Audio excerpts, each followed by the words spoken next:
Hey, peace and blessings, everybody. It's your brother Asare back with yet another one. Think we're gonna continue, to walk down that path on the Ether series. I know y'all probably see the title of the video. It's gonna be a decent one today. We're gonna kind of add another piece, add another brick in the in the road, like the yellow brick road right here. So, another little piece to kind of add a little bit more flesh to the corpse, if you know what I mean. Try to make this make a little bit more sense. But before we go to reanimating corpse and all that, man, a piece to the true and living, man. We're talking about the corpse. Let's talk about the living, man. Peace to the true and living, man. Peace to the ancestors who passed on, but peace to the true and living. If you're asking who is the true and living, man, it's all of y'all tuned in to this, man. Peace to the true and living, man. I'm your brother. I'm one of the true and living. I'm your brother. Sorry. You feel me? We finna get into some more of this TM. You see what I'm saying? Or this TM related material. Okay, so now I know y'all like, man, when we gonna get to the back to the politics of the day to day, man, you know what I'm saying? That self to others is more kind of down to earth or whatever. But I wanted to lay this down. Had got to beef up the playlist on the others to self. Some of your more scientific type stuff or whatever, so you'll have a reference point for some of the stuff that we talking about, because some of the stuff that we talking about may seem kind of I don't know, far out to certain people or whatever. Maybe not far out. I hope it's actually kind of relatable to most of y'all, but some of it may seem kind of a stretch to some people, or they may not be familiar with certain aspects of the information or whatever case may be that I might be talking about in a lot of other videos. I correlate it to this. This is all the scientific data, the scientists, and we about to go into a neuroscientist today that has a perspective on some of this same stuff or whatever. So we going into all the professionals on this side of the game, all the jargon that make your head hurt on this side of the game. So we can go ahead and kind of lay that down. So when we go back on the other side of the game, I can just refer all my non-believers to this stuff. So yeah. Um so what we gonna get into, and again, this is gonna be another piece on the ether. So we're gonna still be corresponding things with filtering things through your Tesla, still kind of, you know, touching on melanin in our subject matter. But what we're gonna get into today is something quite interesting. We're going to get into let's see here. Syntergic. Let's see, what is it? We'll get into Dr. I don't know if y'all can see that. I mean, Jacobo. Let's see. Let's see. Jacobo Grinberg. Syntergic theory. His Syntergic. He has Syntergic theory. Okay. So we're gonna get into this. This is another individual who has something very similar. He has a different. He has a another type of framework. Um, but it's actually very interesting. A lot of what he talks about is similar to what we talk about in the experiential and true master when we talk about examining situations. He talks about why situations happen. He talks about this whole idea of fields, similar to how what we've been talking about, and he correlates it to consciousness. I know we've been talking about everything. As far as the ether, we've been talking about time. We've been talking about the black dot. We've been talking about all this stuff, is prana and akasha and all this stuff like that as it pertains to the ether. But we haven't talked about consciousness really. We kind of skimmed on it a little bit, but this gets more into consciousness. So it's little bullet points in this I got carved out. So we're gonna go over this as we kind of break into this. We're gonna go over these little bullet points. I got my screen over to the side. I'm looking through this. I'm doing a lot with computer right now. Y'all know I'm caveman on this technology, so y'all excuse me. So we got a couple of little bullet points etched out that we gonna kind of go over when we start talking about Dr. Grinberg and some of the stuff that he's kind of coming with. Uh, let's see here. Let's see here. All right. So we're gonna get into the synthesis of unconventional scientific and philosophical theories. We'll get into, we still using the AI for good and not evil. So we're gonna touch on some of Dr. Jacobo Greenwald's stuff. Um, he's a Mexican neuroscientist. Um, Actually, it's an interesting story. I'm gonna leave some of a link to some of his stuff in the description and stuff. It's an interesting story. He actually went missing. I think he published this book. I don't want to get my dates wrong and everything like that, but it 70s 80s. I can't remember the exact date. I'll we'll revisit that probably later in this. Um, but he published his book, his series of books, his thesis on all of this stuff or whatever that we're gonna kind of get into, and eventually he went missing. And if you look online or whatever, some of his research as far as some of this stuff he's talking about, um, you know, it's declassified from the CIA and all that stuff like that. So it's that type of party. Okay, so we're gonna get into some of his stuff. We're gonna let's see here, talk about Tesla and radiant energy. Uh, let's see here, we're gonna get into melanin because his stuff ties into melanin. He doesn't explicitly speak about melanin because I think he wrote some of his material before a lot of the more groundbreaking research on melanin actually came out. But what he talks about, he talks about a neuronal field. Now, keep in mind when we say neuronal field, he's talking about neurons, right? He's talking about a field that the brain emits or whatever. That's how he gets into it. We've talked about, that's why we're going to get into some of the HeartMath Institute, some of their research. We talked about the field that the heart emits and everything like that. We're going to talk about the field that the brain emits, what he's talking about from his framework. We're going to get into that. Um, but we must also remember when he's talking about a neuronal field, you must also remember that, okay, you have neurons in the skin as well. And if I'm not mistaken, um, cholinergic neurons, um, they tie into melanogenesis and everything. You see what I'm saying? So it goes back to melanin and everything. So even when we talking about neurons, even when we talking about the heart is heavily melanated as well. So even when we talk about the heart, when we talk about neurons, you have neurons in your brain, neurons in your heart, neurons in your skin, all that stuff like that. And the neurons tie into we going right back to melanin. So he talks about the field that the neurons and dendrites and everything like that create or whatever, because we're still talking about electricity and electrical activity. So we're getting into all that. Let me see here. Gonna throw a little John Keely at you. You know what I'm saying? We'll correspond some of this with Dale Pond and John Keely. You know what I'm saying? We're gonna keep with them. Let me see here. Yeah. Okay, so let's kind of get into some of this stuff. So, a common thread across all of these different ideas, you see what I'm saying, is going to be the ether. That's why this is a part of the ether series. So, this is a whole nother different person talking about the ether. He's more closer to modern times. I think he went missing around the 80s and everything like that, if I'm not mistaken. Um, so he's more in modern times, and he's still talking about something similar to the ether. He's talking about a lattice. So a common thread across these theories is the proposition of a fundamental energetic medium, often referred to as an ether or a lattice. So in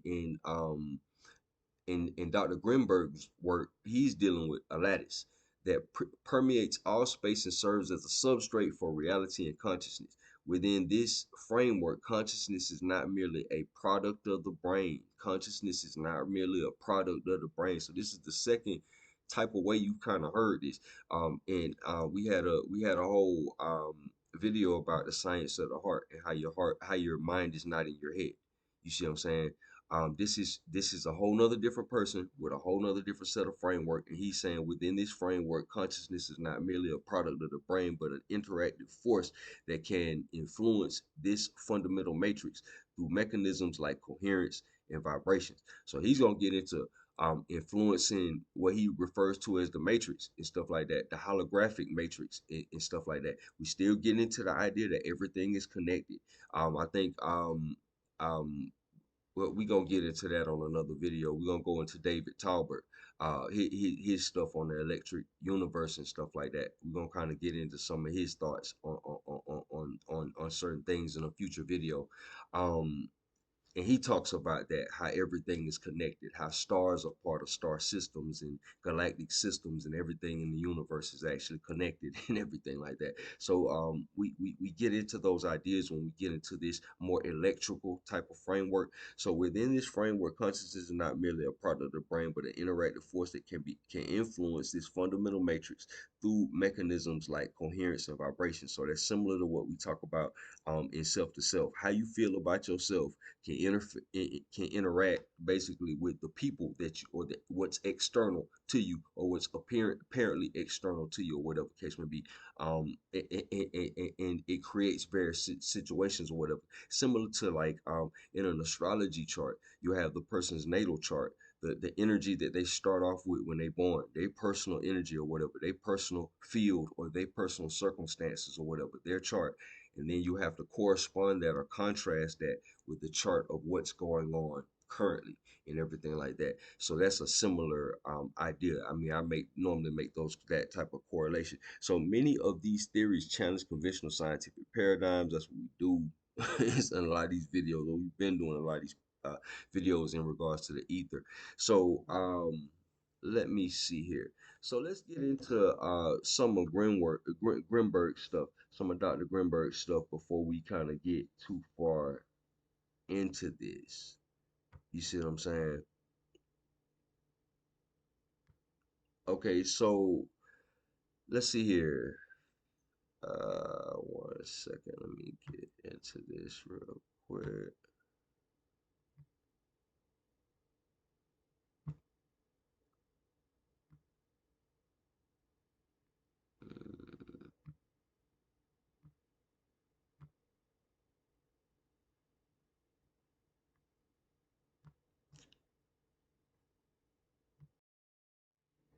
Okay, so here we go.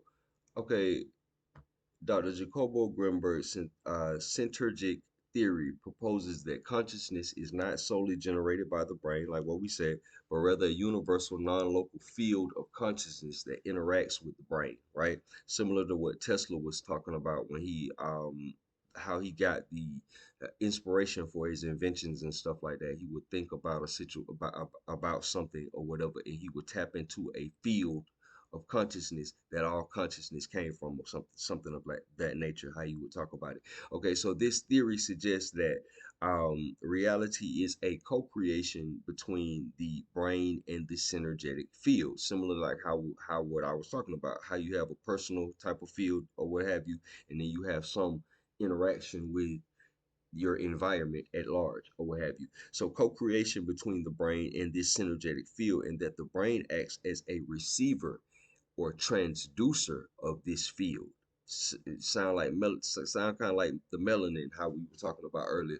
Okay, so the brain acts as a receiver or a transducer of this field. Transducer changing changing a particular type of energy from one kind to another. Key concepts include the neuronal field, like we talked about, neuronal field as in neurons. You see what I'm saying? How we talked about neurons, the neurons in your skin are, you see what I'm saying? Melanogenesis or melanocytes come out of the neurons in your skin or what have you. So, neuronal field, the synergetic field, and the informational matrix, the hologram. So let's go a little bit into this before we even get into this whole, um, you know, comparative study on a lot of this material we've kind of run across thus far. Let's go into this real quick. Here's a more detailed breakdown. Syntergic field. This is a universal, non-local field of consciousness that interacts with the brain. Okay, it interacts with the brain. So the brain is getting, the brain is like a radio.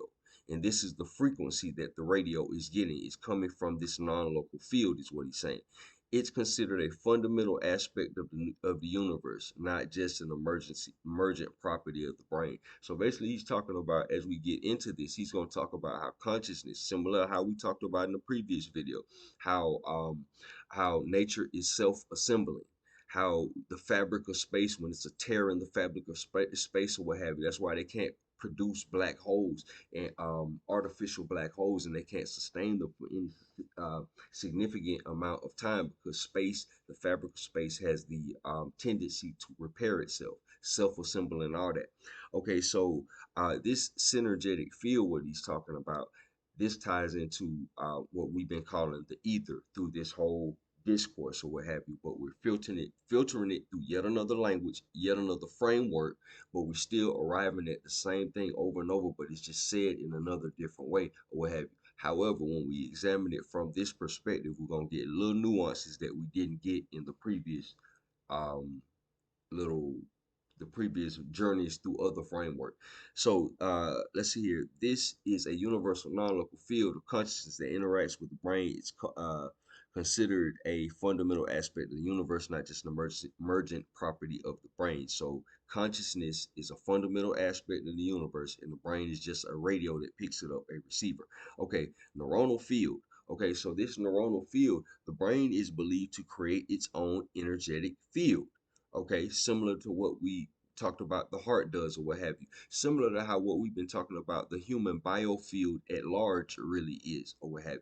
So he's talking about the brain as in the brain in your head, but as if it's a neuronal field like caused by neurons and everything like that, we know you have neurons all over your body as far as in your skin and everything like that. So I would liken this, what he's calling the neuronal field, though he's likening it to the brain, I would liken it to the human biofield at large, but we're going to keep with his framework.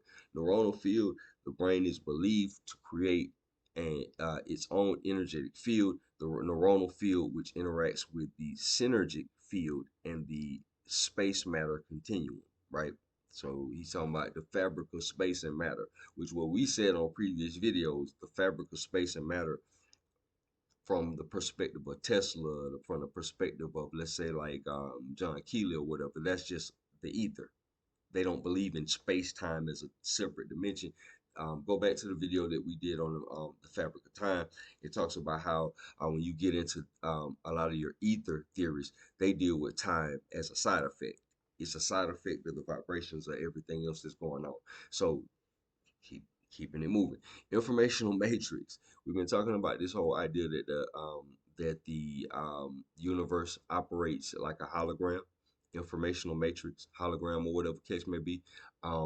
We all a lot of times we reference the book, Michael Talbert's book, um, the holographic universe. That was years and years and years ago, and they've kind of advanced and expanded on that idea significantly. So the holographic I think it's the holographic principle now, what they call it or what have you, but similar concept that the universe functions like how a hologram functions. One piece is equivalent to the whole. You make one change, like how we talked about in pressure mediation in the previous video. You like Pascal's law. You make one change and then it changes. That change is consistent throughout the hologram and everything like that.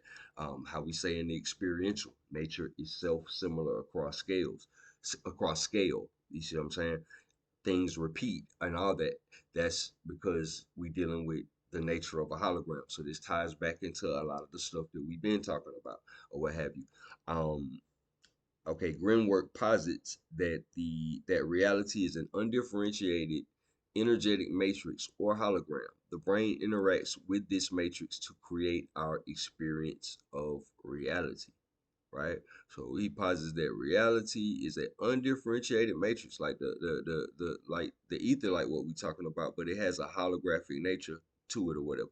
Um, or hologram. The brain interacts with this hologram or matrix or ether to create our experience of reality, similar to how what we've been talking about with our experiential literature and stuff like that. Some of the other stuff that we've been talking about, we talking about a similar thing here.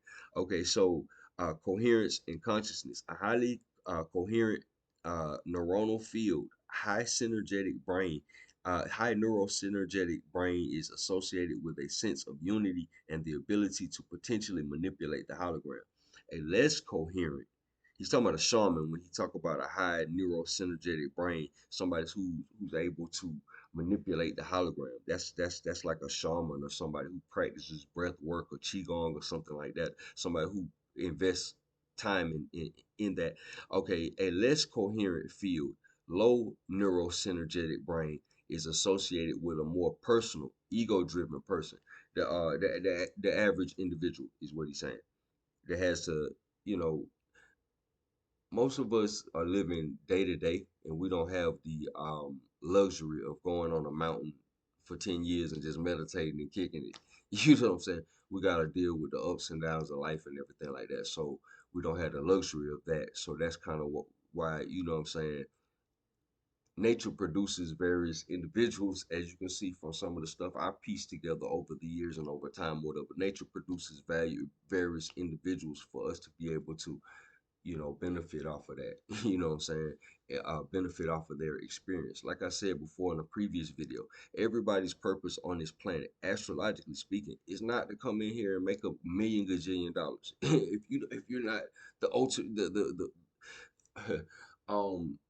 okay, if a person came on, and this is my in video rant for today, if a person came on the planet and made, I don't know, millions and millions of dollars, but they never did anything for anybody, so uh, would would the fabric of reality be more pleased with that individual, or would they be more pleased with a person that made a fraction of that, a fraction of that, but that person inspired maybe millions of people, fed millions of people, you know, impacted the lives of millions of people and stuff like that. Whether it might not even been with anything, you know, they might have said, it might have been maybe an example that they set or something like that, or a cause that they stood for, anything like that, stuff like that. So that's kind of what we, you know, just that's my in video rant for today.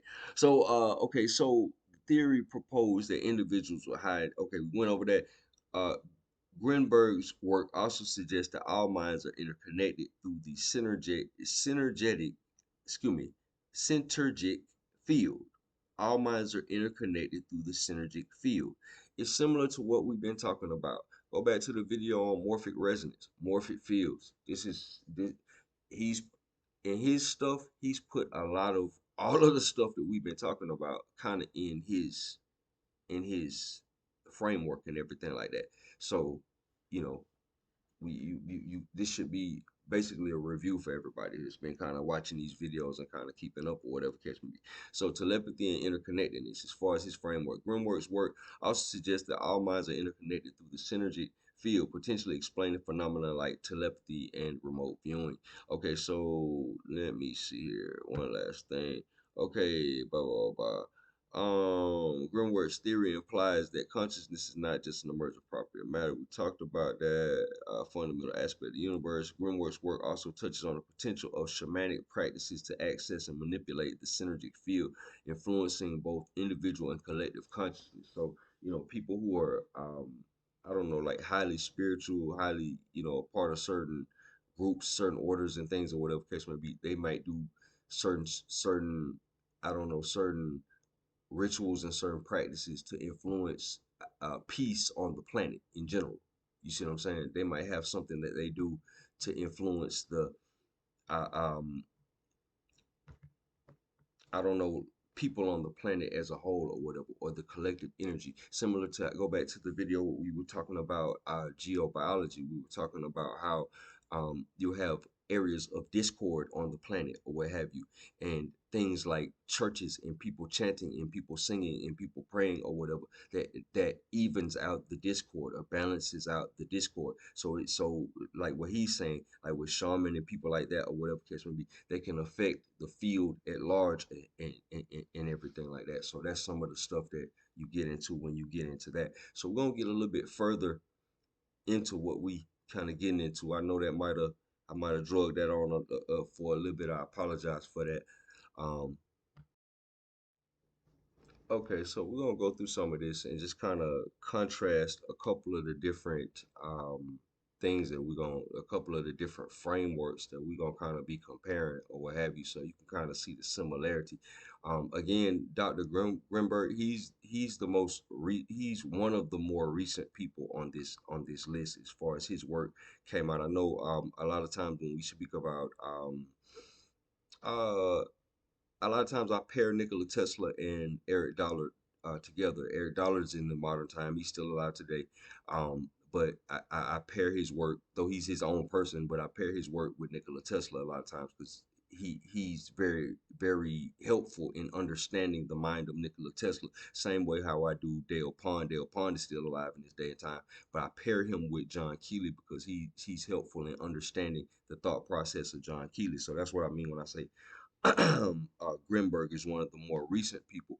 Um, the origin of their work, you know, Tesla and Keely, it's at the turn of the previous century. Grinberg, he's a neuroscientist. A lot of his work is based on more modern research, or the root of it is more modern research or whatever. So it's an interesting contrast. Okay, so Jacobo Grinwald, Syntergic theory, consciousness. Okay, so the core tenets.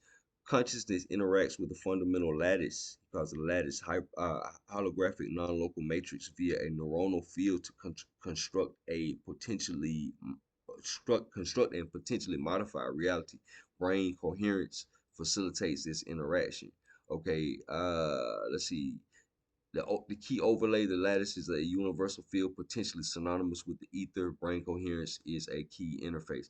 Tesla's radiant energy, cosmic rays, sun consists of superluminal particles. Now this ties into what we talked about. We talked about the black dot and all that, the nukta and all that. His radiant energy and how he describes these superluminal particles or what have you. Go back to the video on the black dot. I'm not gonna bog this one down any more than I'm already doing. Um, okay, radiant energy, cosmic rays, sun consist of superluminal particles from an inexhaustible ether. So these particles he's talking about inexhaustible because they're coming from like how we did the circle of space, matter, and time. The bottom half of the circle, if you go back to the videos, we talked about that in the ether series. Excuse me, that can be harnessed. Energy transmission can occur via non-Hertzian waves through Earth. All right. We talked about all that on the Ether series previous videos. Okay, the ether is a universal energy source providing the cosmic energy network for consciousness. Okay, so he talks about Eric Dollard. He talks about ether, dielectricity, gravity. Ether's proto matter. He's talking about how it's proto matter. It's pre matter. It's like, remember how we talking about in the introduction of nature. It's hanging on the balance between something and nothing. Okay, so the ether is proto matter from which electricity, magnetism, and dielectricity arise. Gravity is a electrodynamic effect of etheric interaction, capacitance, and induction, not a fundamental force. So he's saying gravity is a side effect. You see what I'm saying? I, I've in I've run across a similar thing as well. Provides a detailed physical model of the ether lattice and suggests how consciousness via coherence could influence fundamental forces like gravity. Okay, so down a little bit further, we going into like melanin. I'm throwing the research of melanin into this. Melanin is a polymer. We going into Dr. Jewel Pookrum and Richard King's work. Dr. Richard King's work. Melanin is a polymer controlling physiological systems with phonon electron phonon capabilities. Right. Yeah, the phonon electron phonon capability is talking about basically it's turning stress or harmful things, harmful energy into something that's not harmful. It's transforming the energy into something else. Kind of like Bishop from the X-Men or something like that. Okay, so acting as the eye of the soul for inner vision and spiritual consciousness connecting to cosmic energy. Okay, melanin serves as a biological interface or transducer, enabling the body to interact with the universal energetic fields, lattice, ether, however. So the melanin is what's allowing you to interface with this lattice, so-called, this ether, so-called, like how we talked about in the previous video, or what have you, because that's the source of this field, or what have you. So that's a piece that's kind of missing in what he's talking about. That's why we kind of adding it in this just to see how it goes, because some of this stuff it's a big puzzle that you got to put together, because yeah, it's a diligent study.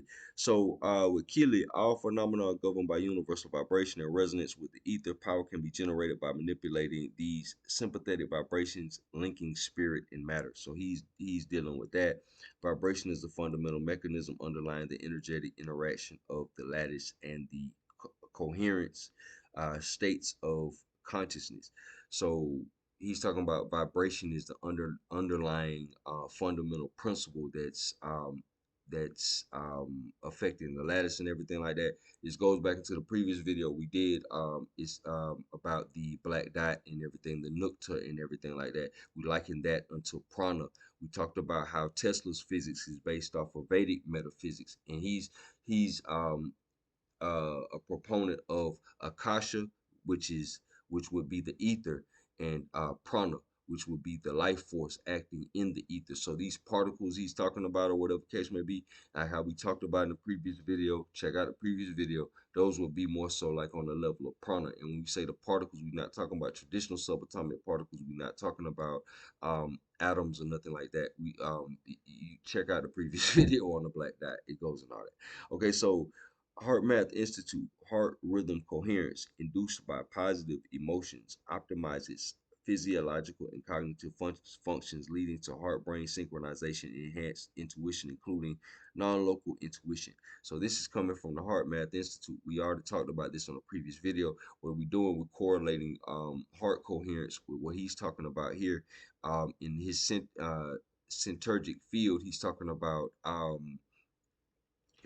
brain coherence. So we're gonna kind of like do a contrast to both of those ideas. So okay, so Jacob Grimwald's Syntergic theory, consciousness as a universal matrix. Dr. Jacobo Grinberg, a Mexican neurophysiologist and psychologist, dedicated his career to exploring the intersection of consciousness, neuroscience, and shamanism. His Syntergic theory posits a radical departure from conventional neuroscience, suggesting that consciousness is not merely a product of the brain, but an active participant in reality creation, interacting with the fundamental energetic structure of the universe. So he's saying the brain is connected to everything. Everything is connected. Everything is interdependent. That's a foundational tenet of his framework of what he's talking about. Okay, so just how everybody has a framework. How we went through Tesla's framework, we're going through his framework. Einstein has a framework. You see what I'm saying? That's the most popular framework. But we're getting used to going through different frameworks so that when we hear it one way, we're not limited to it. Because we hear it one way and then somebody come with something that doesn't fit in that framework, and that's the only framework you got to filter it through, and all of a sudden they're pseudo. But this person might be talking about some valid science or whatever case may be, but you just don't have any other framework to filter it through to make that make sense. You see what I'm saying? Okay, so core principles, the lattice, pre-space, and neuronal field. Okay, so we kind of skimmed this a little bit earlier in the video, but we're gonna kind of keep going or whatever case may be. Go a little bit more in depth. Grinberg, he want to call him Grinwald. I'm sorry. Grinberg termed his fundamental energetic structure the lattice or pre-space, describing it as a holographic non-local lattice. Non-local means it's not right. It's not. It's non-physical. Okay, or a universal matrix. This matrix is conceived as an informational framework that transcends and contains time and space, connecting all things instantaneously. So this goes back to the same stuff that we were talking about on the previous video when we were talking about Hertzian waves and electromagnetic spectrum, and we talking about the speed of light being the limit as far as that goes, as far as general relativity goes. But what Tesla is talking about, he's talking about non-Hertzian waves. He's talking about things that can travel faster than the speed of light and everything like that. So that's kind of what we um getting into here. What Einstein calls spooky action at a distance. He's dealing with the same idea, connecting all things instantaneously. It is a structure in which space-time is found, and human consciousness is believed to interact with it. Human consciousness interacts with the fabric of reality, what he's saying. Okay, a key aspect of this theory is that when the brain mind system is free from interpretation, the neuronal field as in neurons, neuronal field, and the pre-space structure becomes identical. Okay, suggesting a state of direct perception of this fundamental reality. This perspective implies that what is perceived as objective reality is in fact a constructed interpretation of an underlying informational field, right? What we've been talking about. Let's say that again. This perspective implies that what is perceived as an objective reality is in fact a constructed interpretation, our interpretation. Remember how I said this is the science part of it, but it has an experiential counterpart. You see what I'm saying? The stuff that we see, that we interpret a certain kind of way or whatever, as far as experientially as human beings or whatever case may be. On paper, it may be something totally different that's actually going on, but your human physiology is interpreting it in this particular way. Okay, so a constructed interpretation of an underlying informational field, basically talking about the ether, but he's referring to it as an informational field. So let's kind of switch gears real quick before we go further.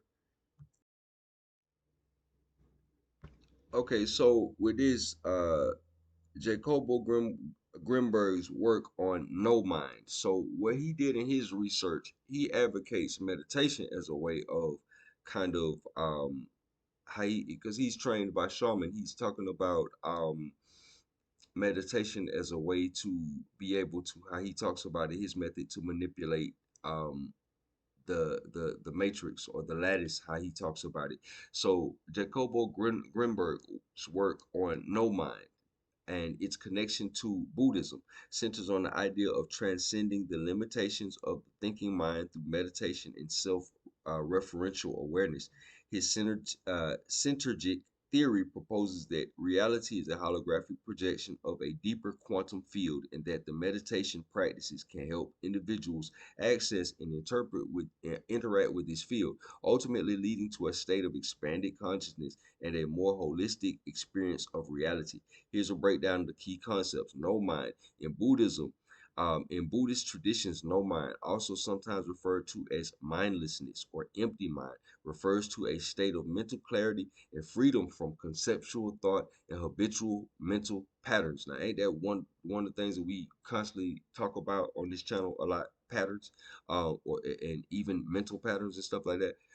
It's a state of pure awareness where the mind is not engaged in thinking, judging, or labeling, allowing for direct experience of reality without the filter of the ego or conceptual mind. And he's likening that to the mind, the, the consciousness, which is an emergent property of the ether, ceasing its individual nature and merging in with the consciousness of the ether.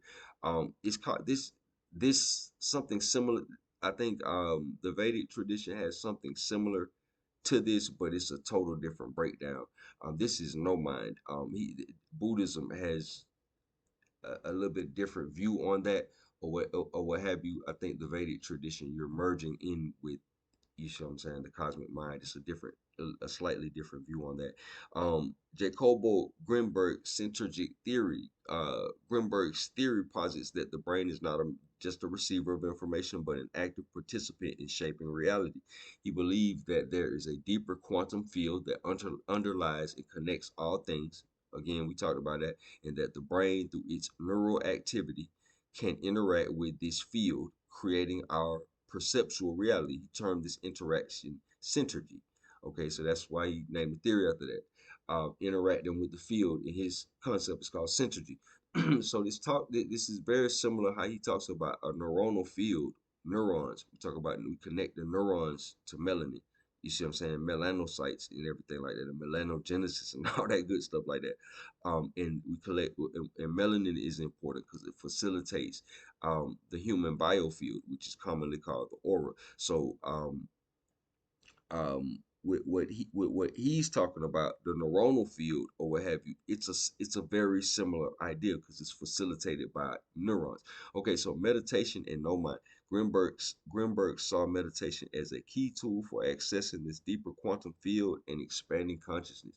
He emphasizes techniques like self-referential meditation, which involves observing the body, mind, and emotions without judgment, gradually integrating them into a holistic awareness. This practice aims to quiet the internal dialogue, quiet the internal dialogue. You ever, well, some people in this day and time don't even have an internal mental dialogue. But for those of us that do, um, a lot of people go through great lengths to be able to sit quietly without a million things, a million words and thoughts popping into their mind as far as their mental dialogue or whatever. So that is a thing, which involves observing the body, mind, and emotions without judgment.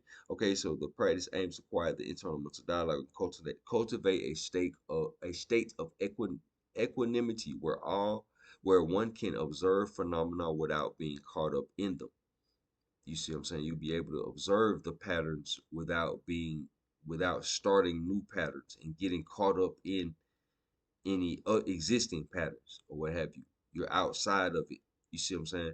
So that's funny. That's similar to that's a whole nother idea. Similar to the source of the field outside of the pattern. But anyway, connection to Buddhism. Grinberg's work shares similarities with Buddhist practices, particularly those focused on mindfulness and non-attachment. Both emphasize the importance of observing thoughts and sensations without getting carried away in them, and both aim to liberate the individual from limitation of the thinking mind. However, Grinberg's Syntergic theory provides a specific framework for understanding how these practices might affect our interaction with deeper reality at a quantum level.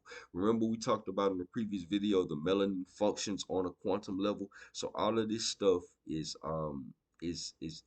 connected. Okay, so reaching the source, Grinberg's approach to meditation involves focusing on the origin of experience. The origin of experience, the quantum field before any modification by observing the flow of experience and is the origin of experience sound like what we've been talking about principles, the origin of the field, but we'll go on. By observing the flow of experience and recognizing its source, one can potentially transcend the limitations of individual perception and connect with a more fundamental reality, a concept aligned with Buddhist ideas of interconnectedness and non-duality. So a lot of his method, he's trained by by shaman out of Mexico and everything like that. But um, he also draws contrast and correlation in his books and everything like that from other sources and stuff like that. As you can see, like the Buddhist tradition and things of that nature. Um, but he actually goes into the importance of meditation as far as transcending certain states of mind or what have you. He has orbitals of consciousness and everything. Um, Grimwords Grinberg proposes that consciousness exists in orbitals, discrete levels or dimensions, which, much like the orbitals of electrons and atoms, these orbitals are determined by the degree of neural synergy and informational coherence in the brain. So he's basically saying how strong your field is, or what have you, determines the level of reality that you can actually interact on. Basically, what he's saying. Um, in a nutshell, I don't want to just try to, I don't know, put his stuff in a nutshell because he's another individual with a whole body of work. A lot of these videos that we go into, a lot of this stuff that we talk about, I try to refer people to other individuals with whole bodies of work. So it's not just me saying this. You see what I'm saying? Okay, so according to the synergic theory, the brain does not produce consciousness, but rather acts as the receiver and transducer. We talked about that from cosmic network. The brain creates a energetic field called the neuronal field. This field expands into space and interacts with space matter continuum. This interaction is crucial as the neuronal field is capable of changing the informational content of the space matter continuum. So I guess this would apply to all my people who into manifestation and all that. That's that kind of gets into that type of thing or whatever case may be. But it also I would also liken it to what we've been talking about, polarizing the field, even beyond a level of manifestation.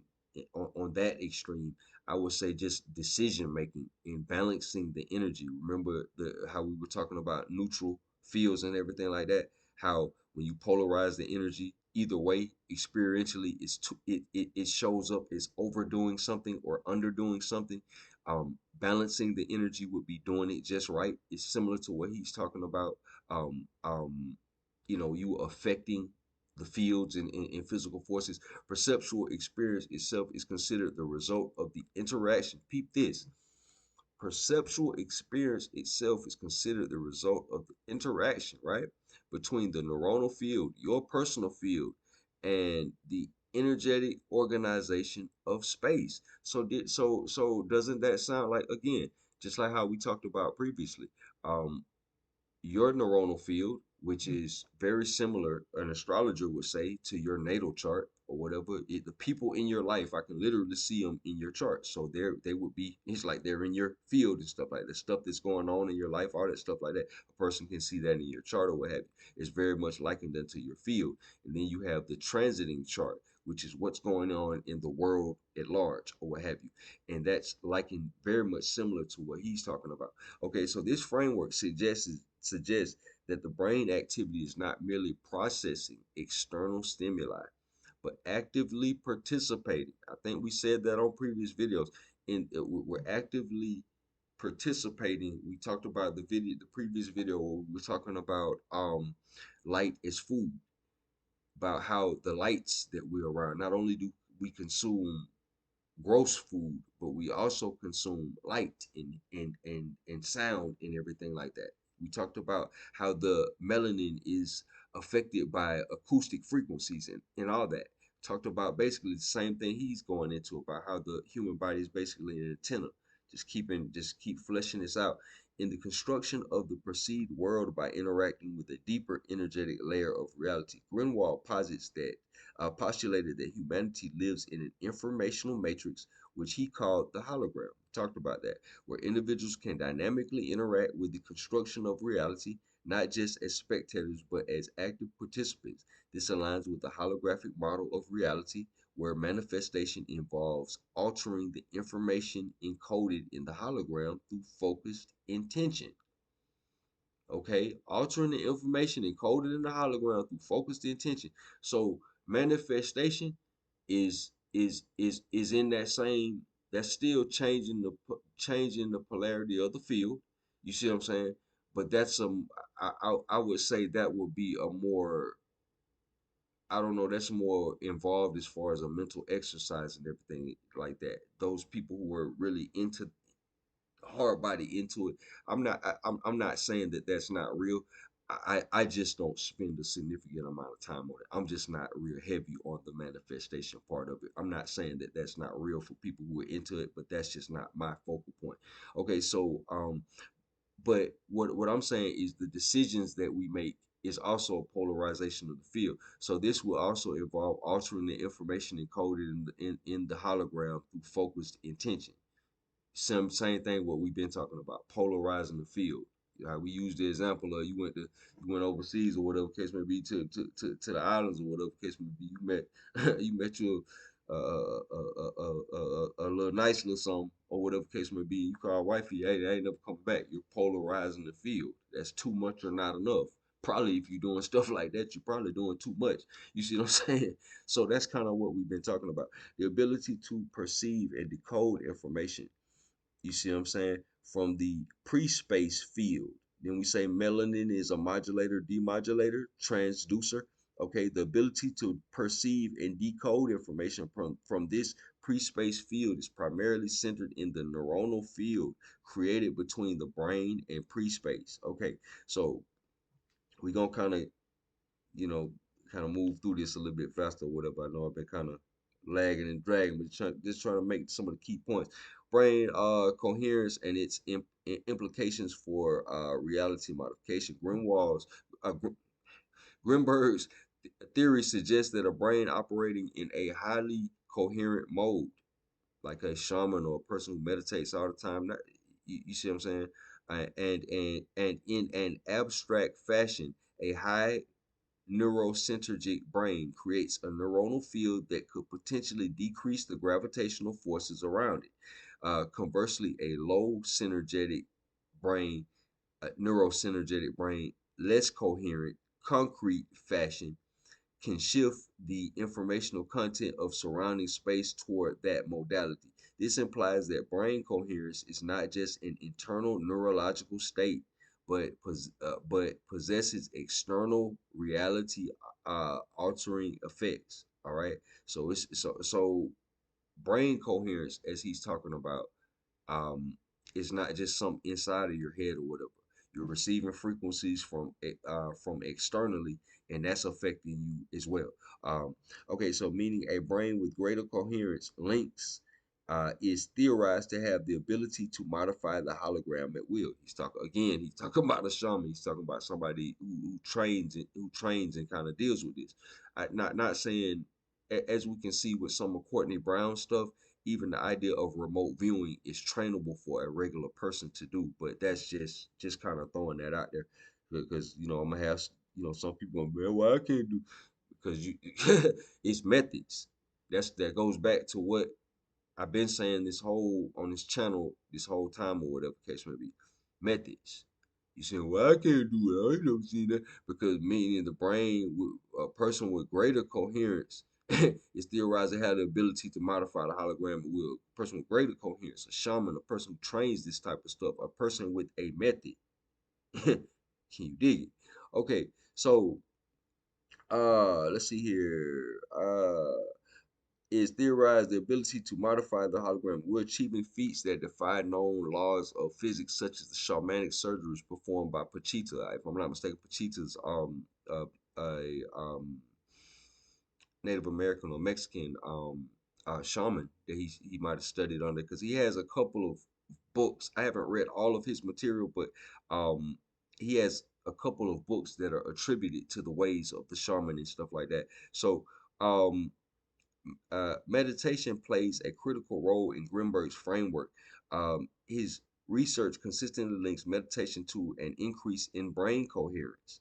His experience demonstrated synchrony between two brains exposed to different stimuli after a period of meditation, right? Producing similar results. Meditation is seen as critical for achieving altered states of consciousness, including unitary consciousness or no self, like we just talked about. That which is mentioned in Buddhism, where individual consciousness merges with the universal field, allowing transcendence of ego boundaries and direct interaction with the universal field. So direct interaction with this ether, or this lattice, as he calls it.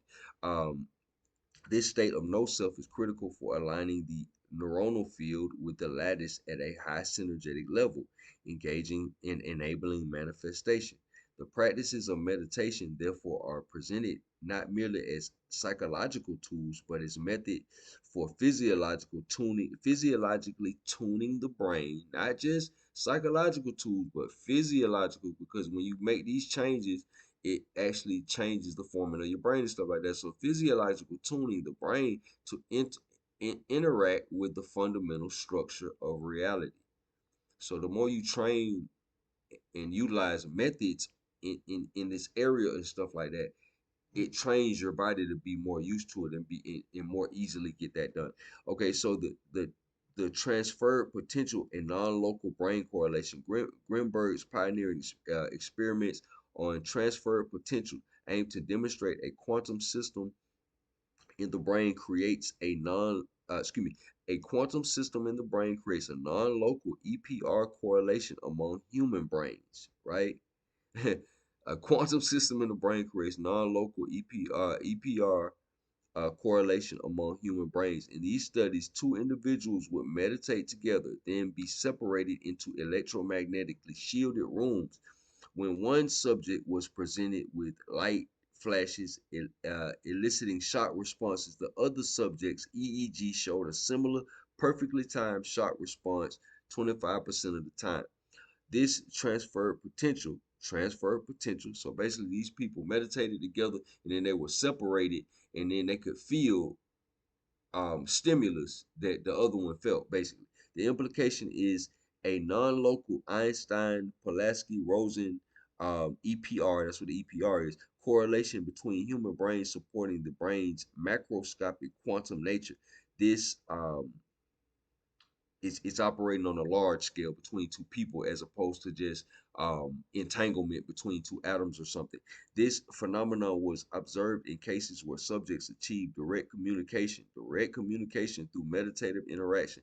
The absence of distance attenuation in these effects further support non-localities, non-localness, non-physical, no physical connection or whatever. While published in a peer-reviewed journal, this evidence faced significant criticism, and some subsequent studies attempted to validate the transfer potential found no significant effect. So, okay, so whenever we get into stuff like this, because you got to remember, in the end, they disappeared this brother. So in the end, they probably would try to suppress what he's talking about or discredit what he's talking about. So Grinberg's work challenges the prevailing neuroscientific view that consciousness is an emergent property of the brain. Instead, he posits the brain as a transducer. We talked about that. Okay, this perspective is further supported by the assertion that sound, light, mass, energy, and all manifested phenomena would be attributes of consciousness. So, wow, he's talking about the forces that we know: sound, light, mass, energy, are all manifested phenomena would be attributes of consciousness. Similar to how we talked about in the previous video about all those things being um modalities of the ether. Okay, this redefines a relationship between mind and matter moving toward an idealistic or panpsychist framework where consciousness is foundational. If consciousness is a foundational force, if consciousness is a foundational force or attribute of the universe, the fabric of reality is consciousness, self-assembling, self-healing, all that good stuff like that. The fabric of reality is consciousness. What he's saying.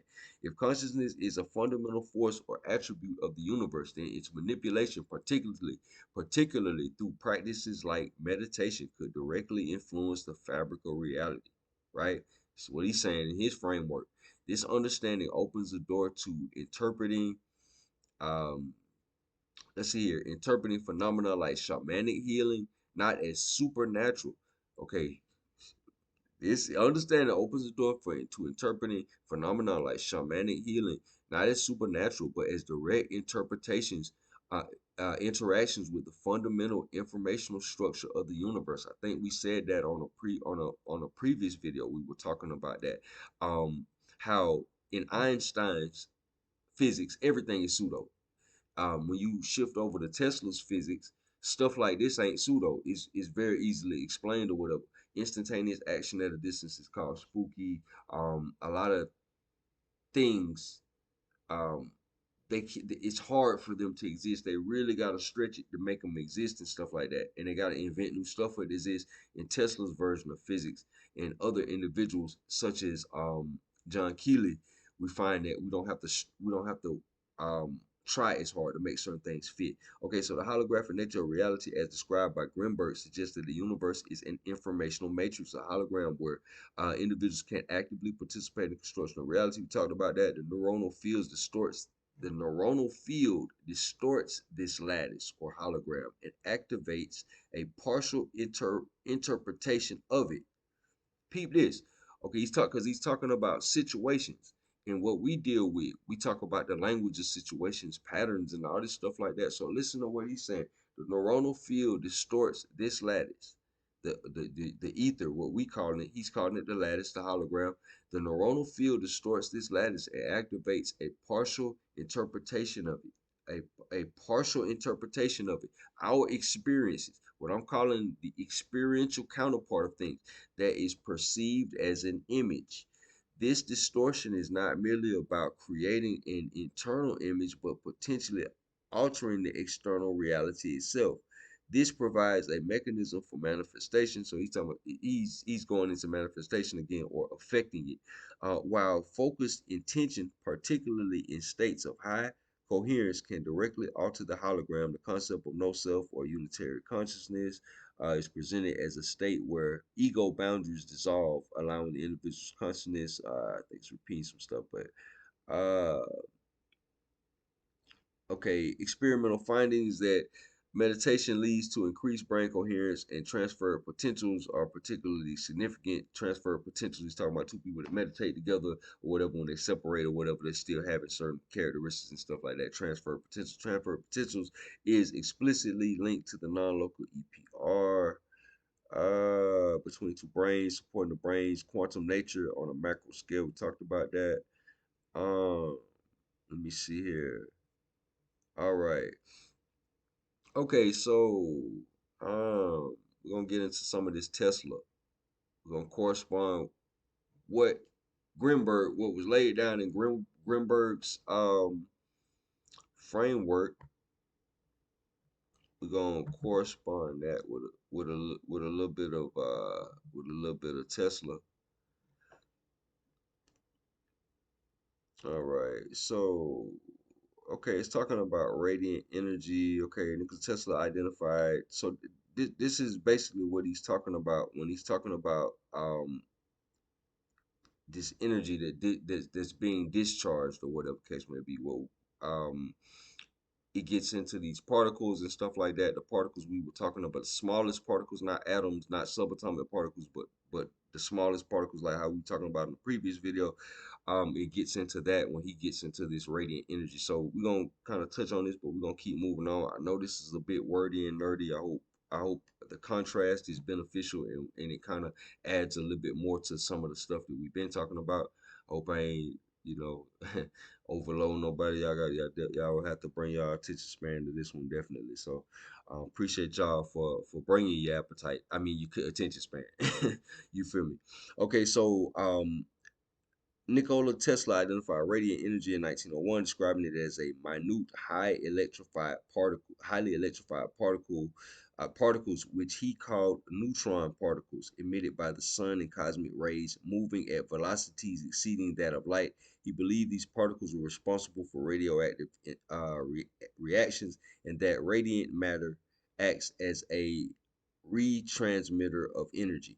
Tesla patented a apparatus for utilization of radiant energy. It lists the patent number and involves a antenna connected to a capacitor. Da, da, da, da. Let's see. He talks about another guy, John Bedini. It's a radiant energy generator. So this was a real thing.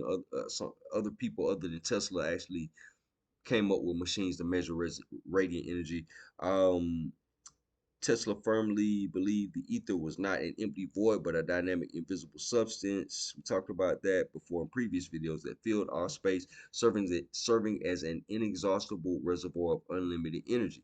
He saw it as the eternal recipient and transmitter of this infinite energy. We talked about that, how the energy on this side, when it's used up, it goes back to what's called counter space. We talked about that.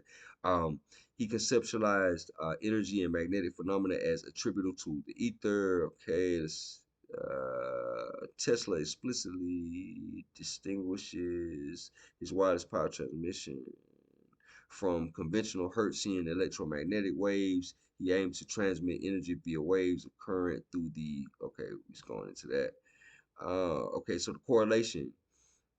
The ether concept of both Tesla and Dollar provide a physical basis for Grinberg's lattice or pre-space. If the ether is a dynamic energetic medium and a reservoir of unlimited energy, it could plausibly be the fundamental energetic structure of the universe that Grinberg is describing. This aligns with Grinberg's idea of the brain as a receiver of a cosmic energy network, right? So the brain is not just a receiver like of little small frequencies around it.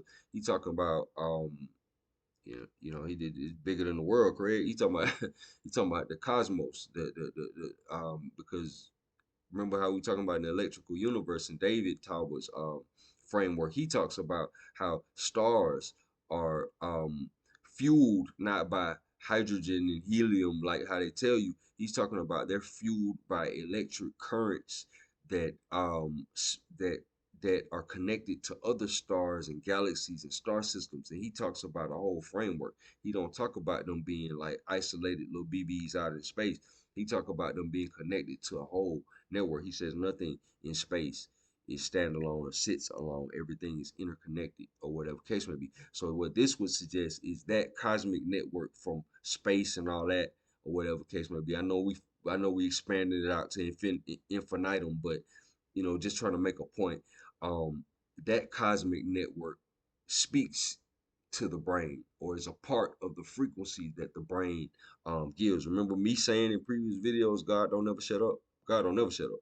God's constantly talking. The limitation to you understand God constantly talking is us. We're the limitation. You see what I'm saying? It's a filter in between that. I think we've spoken about that on previous videos when we're talking about a foundational method that anybody can use. When we're talking about Courtney Brown's material, he talks about that, how it's a filter, a substrate that stops us from um, accessing infinite information or whatever the case may be. It allows us to participate in this human experience or what have you.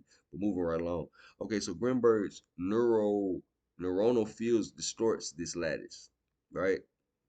So this implies that a deeper understanding of ethereal physics is critical for advancing consciousness studies and vice versa, as the ether could be the very unified field that bridges consciousness and physical reality. Yeah, but they threw the ether away and they keep coming up with all these other theories. You see what I'm saying? To supplement that, that's do the same thing as the ether or whatever case may be. They don't like to use the ether. So Grinberg's neuronal field distorts this lattice, distorts the ether, and interacts with space-time continuum. This could be interpreted as consciousness interacting with the ether itself, right? Consciousness interacting with the ether itself. Remember we saying the brain receives is a radio that receives these impressions from the ether at large or what have you. So this could be interpreted as consciousness interacting with the ether itself, influencing its state of polarization. What? Consciousness interacting with the ether itself, influencing its state of polarization. Remember how we talked about positive, negative, neutral? You see what I'm saying? Okay, so motion or strain, as defined by Dollar. Tesla's idea of connecting to the very wheel work of nature to harness energy resonates with Grinberg's concept of consciousness, manipulating the fundamental structure of reality. The radiant energy described by Tesla consists of minute subliminal electrified particles, could be a form of the cosmic energy network that Grinberg suggests the brain receives from. The neuronal field being a energetic field that expands into space, like the aura, like the human biofield, like how we talked about how far that goes. If you watch previous videos of the Ether series, might be capable of interacting with or even generating forms of this radiant energy, particularly if it operates in a high neurocentric coherent mode. Dollar's theory that let's see, talks about gravity is an electrodynamic force, is an effect of electrodynamic forces, relates to, let's see here, let's go. Okay, so the melanin, the biospiritual conductor of consciousness. So we're gonna let's see here. Now, I'm not gonna go into all the you know, all the stuff about melanin because we got a whole video on melanin, so I'm not gonna bog this one down no further. Okay, so we just gonna do the correlation. Melanin as an interface for universal energetic fields. If Grinberg's synergic theory posits a universal lattice or cosmic energy network that consciousness interacts with, and Tesla Dollar describes a pervasive ether as a source of all energy, then melanin could serve as the critical biological interface. Now, peep this, the critical biological interface, like what we've been talking about. Um, its phonon capabilities. Remember Bishop off the X-Men. The phonon capabilities suggest it can interact with subtle energy fields, acting as a biological transducer that converts or mediates between the physical body's electrical and chemical processes and these broader energetic matrices. Basically, it can send and receive signals into deeper recesses into the ether. Basically, let's see here. Mediates between the body's physical body and electrical and chemical processes and broader electrical energetic matrices. Yeah, so it's similar to what we talked about on previous videos, how melanin works from the quantum scale on the up to the molecular scale, on up to the cellular scale, on up to the macro scale as far as organs is concerned or whatever. So we talked about the role of melanin on the previous video. Okay, so melanin's role is in inner vision and true spiritual consciousness, as described by King, aligns with Grinberg's concept of unitary consciousness or the no self state, where the brain mind system directly perceives the lattice. Melanin could facilitate this direct perception and interaction by acting as a biological conduit or amplifier of these subtle energies. We talked about that. The idea that mental and emotional states affect melanin's full activation links directly. That's what Dr. Jewel Pookrum says. Links directly to the Grinberg's emphasis on consciousness and coherence for reality modification. A coherent, positive mental state could optimize melanin's ability to interact with the lattice or the hologram and the broader cosmic energy network, thereby enhancing perceptual and spiritual capabilities. Now they're trying to put chips in you to enhance your capabilities and stuff like that. Probably gonna be putting nanoparticles in people before too long to enhance certain abilities and stuff if they hadn't already done it, you know what I'm saying? Because everybody took that tax. It start with a V, but it rhymed with tax. And it, I'm not even I'm not even gonna go there. I'm not even gonna go there. I was about to go on another in video rant, but I'm gonna save it for another day. Okay, so this perspective suggests that melanin is not merely a pigment, but a sophisticated biophysical system capable of mediating higher order consciousness experience and interactions with fundamental energetic fields, the cultivation of a specific internal environment as emphasized. Okay. Okay. I mean, you can pretty much, if you seen the previous video that we talked about melanin on, and you listen to Dr. Grinberg, you can kind of use your imagination and kind of understand what melanin does and the role that it plays or whatever. We just kind of scratched the surface on it, touched on it. Really, a lot of this stuff, like I always say, is for the sake of contrast, so these conversations can be had. You see what I'm saying? Yeah. So this, we ain't trying to win the Nobel Peace Prize, so you know, excuse me butchering anything, but like I say, it's just to provoke certain conversations. So, correlation with synergic theory and etheric physics. We're gonna get into Keely stuff, then we're gonna call it a night. Okay, so let's see, Keely's universal vibration, Keely's universal vibration principle provides a foundational mechanism for energetic interaction described by Grinberg, neuronal field, lattice, Tesla, dollars, etheric states. If everything vibrates, then coherence, as described by Grinberg, and specific frequencies, as explored by Keely, become critical in interaction and manipulation of reality. The concept of vibration as the foundational commonality underlying all phenomena offers a unifying framework for the diverse energetic interactions proposed by these theories. Keely's idea that music could resonate with atoms or with the ether directly connects to etheric physics of Tesla dollar, like we talked about that in previous videos. This resonance could be the mechanism by which Greenberg's neuronal field distorts the lattice or how consciousness manipulates it. Uh, if the ether is a dynamic vibratory medium, then specific frequencies and sympathetic resonance could be the means by which conscious intention operating through the neuronal field interact with and modifies the informational content of the lattice, leading to the observable changes in reality. That's interesting. Yeah, that ties into what pretty much a lot of the other stuff that we talked about. He talks about how conscious intention can change it and stuff like that, and even certain frequencies can act upon it or whatever. Let's see, heart coherence. Let's get into that. Okay, heart brain synchronization. Heart math research emphasized the bidirectional communication between the heart and the brain. Signals from the heart contain a wide range of information that significantly affects how the brain thinks and perceives, influencing emotional processes as well as higher cognitive uh, faculties such as attention, perception, memory, and problem solving. The interaction improves positive emotions, attention, perception, memory, problem solving. Conversely, erratic heart rhythms. Okay, yeah, we talked about that. Okay, correlation to Grinberg's information. A significant correlation exists between HeartMath's findings on heart coherence and Grinberg's work on brain coherence.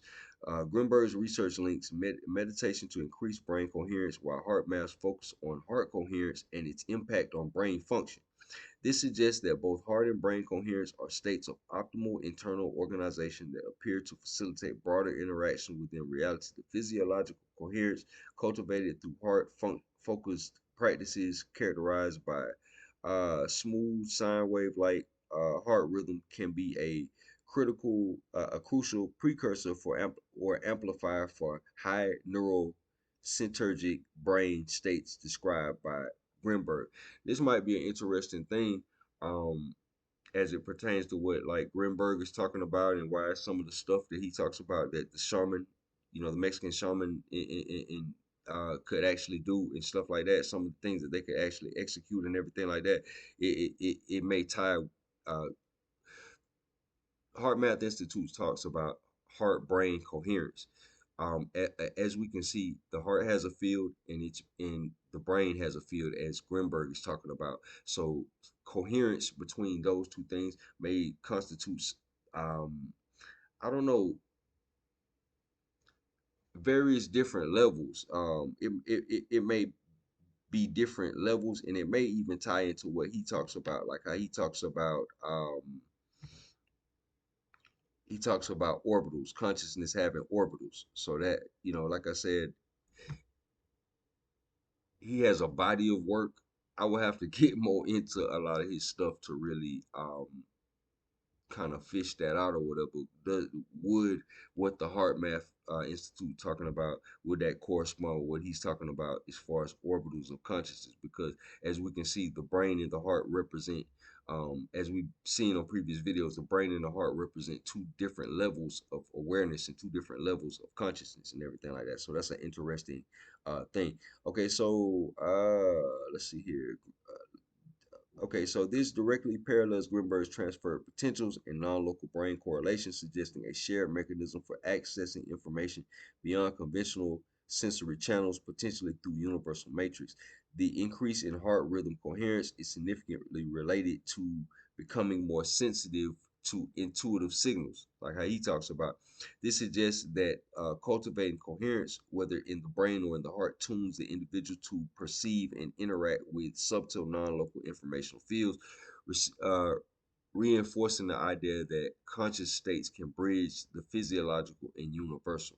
So similar to like what we talking about, like how we've been talking about on previous videos, way back in the day, bridging, these languages so we can get more out of it. Let's see here. Let's see. The last thing I was kind of getting into was let's see here. I don't know, cognitive improvement. Cognitive improvement. Let me see here. Cognitive improvement. Bear with me, y'all. Bear with me. Okay. Yeah, the different types of meditation. Okay. Yeah, one notable he lists, if you get into his materials, I don't want to misquote the man, and sometimes you gotta kind of scale back the AI because sometimes it tell you what you wanted to hear, but uh what it wants you to hear and everything like that. But um I'll just leave a link to some of his stuff, and then y'all can go down the rabbit hole on this yourself. I had a lot of good material though. He has several books. Jacobo Grinberg, his Syntergic theory. I bring it to the forefront because it's very similar. It ties into a lot of what the other stuff that we've been talking about, and it kind of throws the idea of consciousness kind of into the mix a little bit. Let me see. One notable Buddhist concept that influenced his work. Let's see here. It talks about the idea of mindfulness and inner observation. Let's see. Let's see. I won't bog it down with that as far as the types of meditation. I would say go into some of his work and go and look him up so that you can kind of get clarity on the different types. I don't want to bog it down or tell you the wrong thing on that. Um, okay, man, I ain't gonna hold y'all for too much longer. I was just kind of scanning. I got a couple more little tidbits in that same category, but I think I'll cap it off right there. Tesla jaw to death, Keely jaw to death, and today Grinberg jaw to death. But that's some very interesting material. It ties into a lot of the stuff we talk about as far as the experiential. Like I said, we wanted to kind of throw the consciousness piece in the mix as far as the ether is concerned to kind of show how that correlates and everything like that. Um, yeah. Stay tuned. We got a few more interesting pieces. Like I said, I'm gonna end up doing another piece about um, David Talbot's stuff. You see what I'm saying? Might not necessarily do the electric universe because we might touch on that a little bit. I want to go into you know, the mythological golden age. We're gonna get into that. We're gonna go back into the ancient world. We're gonna get deep into the ancient world on that one. We're gonna talk about the mythological golden age. So that'll probably be the next one that we do. Stay tuned, man. Y'all like what y'all been hearing, man. Like and subscribe. I know y'all been riding me for hour and 20, man. So appreciate you, man. Salute. I hope y'all got a lot out of that one. Peace to the gods. Peace to the true living. Catch y'all on the next one.